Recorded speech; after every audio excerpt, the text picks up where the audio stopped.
आमदार सुरेश धस यांनी धनंजय मुंडे यांच्यावर गंभीर आरोप केले असताना पंकजा मुंडे मात्र भावाच्या बचावासाठी मैदानात उतरले आहेत.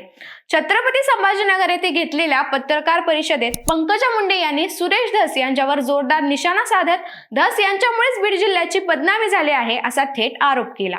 धनंजय मुंडे यांच्या राजीनाम्याच्या मागणीवर पंकजा म्हणाल्या, मुख्यमंत्र्यांनी निर्णय घेतला असेल तर तो योग्यच आहे. तपास सुरू आहे त्यावर रोज बोलत राहणं योग्य नाही. धस यांच्यावर टीका करताना त्या म्हणाल्या, आमच्या जिल्ह्यात लोक स्वाभिमानी आहेत. धस यांच्यामुळे बीड बदनाम झालं. राजकीय भूमिका न घेता संवेदनशीलतेने विषय समजून घेतला असता तरी स्थिती ओढवली नसती. राजकीय चर्चा यावरच थांबत नाहीत. पंकजा मुंडेंनी महिला नेते म्हणून आपली भूमिका मांडताना बीड जिल्ह्यातील लोकांच्या कष्टावर भर दिला. सुरेश धस विरुद्ध मुंडे कुटुंबियाची राजकीय कटुता आता चव्हाट्यावर आली आहे.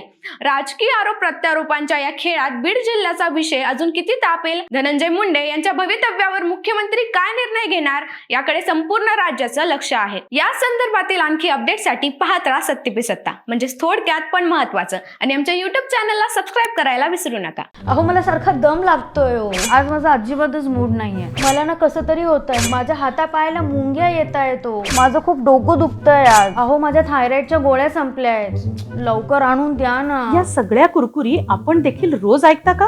हो ना. अहो या त्रासावर सोपा उपचार आहे. Doctor Chate's homeopathy clinic.